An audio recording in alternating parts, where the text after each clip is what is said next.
can't it be argued, this is with regard to the Protestant ethic, that the end point for Calvinist nations like the USA and the Dutch today are being the most neoliberal, the most woke, and the most fucked up?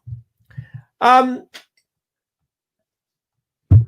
guess you could argue that that's the end point for Christian societies when they cease to be highly religious.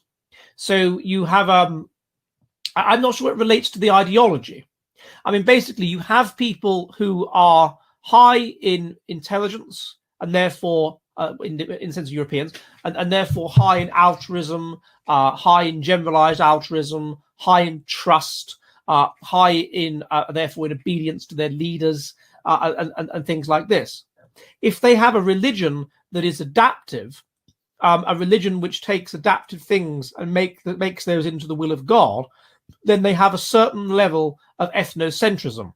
And so even though they're going to have all of these evolved values, they will also believe that they are God's chosen people and that foreigners are not God's chosen people. And consequently, they won't allow themselves to be invaded and they will fight them off. Once that religion is taken over by the spiteful mutants, and once that religion collapses, and once that religion stops being ethnocentric, and once people stop being religious because they're too low in stress and whatever, once that religion, which is the thing which has made them believe that they are God's chosen people and they must defend themselves, once that goes, then all you're left with is people who are very high in generalized altruism, who are very high in generalized trust, who are very high in being cooperative, who are obedient to their leaders, who are now not doing the things that are in their interests. And so therefore you're screwed. So, and that's what I argue in my book, that is in my book, The Silent Rape Epidemic, is really, really true of the Finns. With the Finns, you have these people who are extremely high in altruism, in empathy, in following their leaders, and in trust. And when that's combined with them being religious, with the religion under conditions of group selection and Darwinian conditions being an adaptive religion, otherwise the group would die out, then they're fine.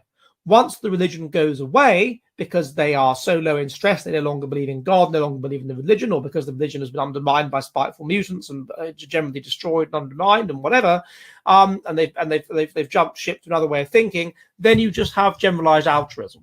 So I think that they're fucked up, sir, because of the lack of Calvinism. Because Calvinism in the traditional sense, Calvinism in the sense that was adaptive, has gone. And what's left is just a series of shells that claim to be the descendants of these religions, but in fact are actually maladaptive, have been taken over by spiteful mutants.